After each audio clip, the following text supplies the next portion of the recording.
to Nithya's channel. இன்னைக்கு தவா egg masala எப்படி செய்யலாம்னு பார்க்கலாம். இது தோசை சப்பாத்திக்கெல்லாம் ஒரு நல்ல காம்பினேஷன். ரைஸோடவும் சாப்பிடலாம். இந்த சேனலை நீங்கள் இது வரைக்கும் சப்ஸ்கிரைப் பண்ணலையா? அப்போது சப்ஸ்கிரைப் பண்ணிக்கோங்க. கூடவே அந்த பெல் ஐக்கானையும் கிளிக் பண்ணிக்கோங்க. இப்போ வாங்க வீடியோக்குள்ளே போகலாம். தவா எக் மசாலா செய்கிறதுக்கு ஒரு தவாவை ஸ்டவ்வில் வச்சுருக்கோம். ஒரு குழிக்கரண்டி ஆயில் சேர்த்துக்கிறோம். ஆயில் சூடான உடனே கருவேப்பிலை சேர்த்துக்கிறோம்.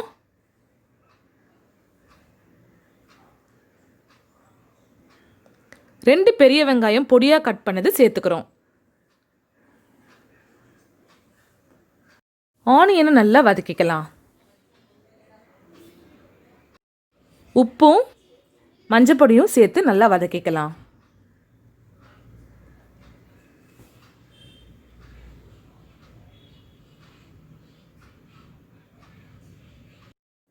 இப்போ ஒரு தக்காளியை பொடியாக கட் பண்ணி அதையும் சேர்த்துட்டு நல்லா வதக்கிக்கலாம்.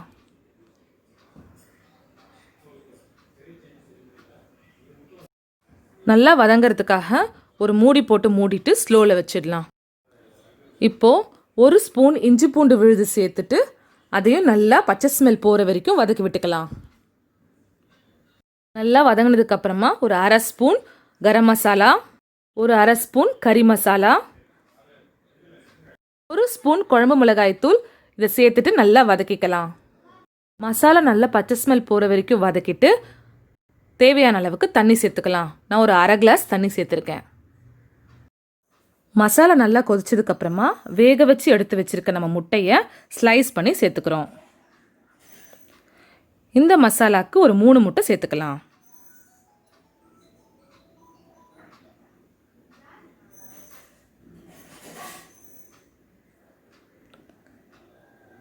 முட்டை சேர்த்துட்டு நம்ம இதை அடியோட கலந்து விடலாம். ஏன்னா எல்லோ கருவெலாம் ஸ்மாஷ் ஆகாமல் பார்த்து பொறுமையாக இந்த மாதிரி கலந்து விடலாம்.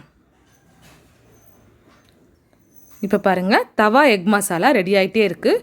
ஒரு ஃபியூ செகண்ட்ஸ் இந்த மாதிரி கலந்து விட்டுட்டு நம்ம ஸ்டவ்வை ஆஃப் பண்ணிடலாம்.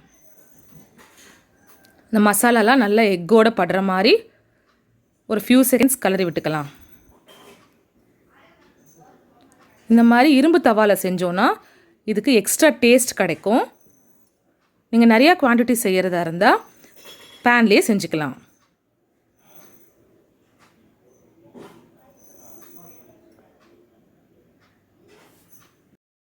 டேஸ்டியான தவா எக் மசாலா ரெடி. இதை நீங்களும் செஞ்சு பாருங்கள். உங்கள் கமெண்ட்ஸை கமெண்ட் பாக்ஸில் ஷேர் பண்ணுங்கள். இந்த வீடியோ உங்களுக்கு பிடிச்சிருந்தா லைக் பண்ணுங்கள், ஷேர் பண்ணுங்கள். இந்த சேனலை நீங்கள் இது வரைக்கும் சப்ஸ்கிரைப் பண்ணலைன்னா சப்ஸ்கிரைப் பண்ணிக்கோங்க. கூடவே இந்த பெல் ஐக்கானையும் கிளிக் பண்ணிக்கோங்க. அப்போ தான் நான் போடுற வீடியோஸ் எல்லாம் உங்களுக்கு நோட்டிஃபிகேஷன்ஸாக வரும். இன்னொரு இன்ட்ரெஸ்டிங்கான வீடியோவில் உங்களை சந்திக்கலாம். பாய்.